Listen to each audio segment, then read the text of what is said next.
اعوذ باللہ من الشیطان الرجیم، بسم اللہ الرحمن الرحیم۔ نہج البلاغہ، خطبہ نمبر 114۔ اس خطبے میں حضرت امیر المومنین ارشاد فرماتے ہیں کہ اللہ نے آپ کو حق کی طرف بلانے والا اور مخلوق کی گواہی دینے والا بنا کر بھیجا، چنانچہ آپ نے اپنے پروردگار کے پیغام کو پہنچایا، نہ اس میں سستی کی اور نہ کوتاہی، اور اللہ کی راہ میں اس کے دشمنوں سے جہاد کیا، جس میں نہ کمزوری دکھائی نہ حیلے بہانے کیے۔ وہ پرہیزگاروں کے امام اور ہدایت پانے والوں کی آنکھوں کے لیے بشارت۔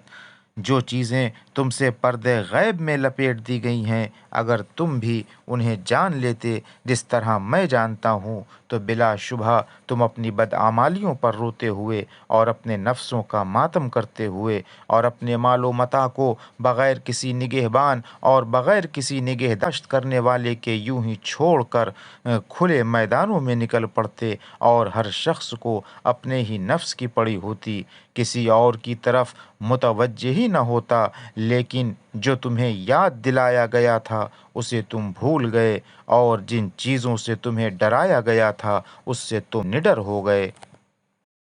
اس طرح تمہارے خیالات بھٹک گئے اور تمہارے سارے امور درہم برہم ہو گئے۔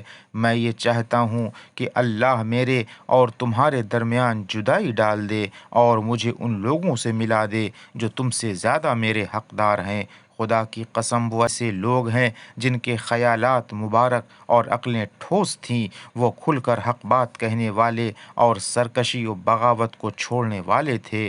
وہ قدم آگے بڑھا کر اللہ کی راہ پر ہو لیے اور سیدھی راہ پر بے کھٹکے دوڑے چلے گئے، چنانچہ انہوں نے ہمیشہ رہنے والی آخرت اور عمدہ و پاکیزہ نعمتوں کو پا لیا۔ تمہیں معلوم ہونا چاہیے کہ تم پر بنی ثقیف کا ایک لڑکا مسلط ہوگا، اور وہ دراز قد ہوگا اور بل کھا کر چلے گا۔ وہ تمہارے تمام سبزہ زاروں کو چر جائے گا اور تمہاری چربی کو پگھلا دے گا۔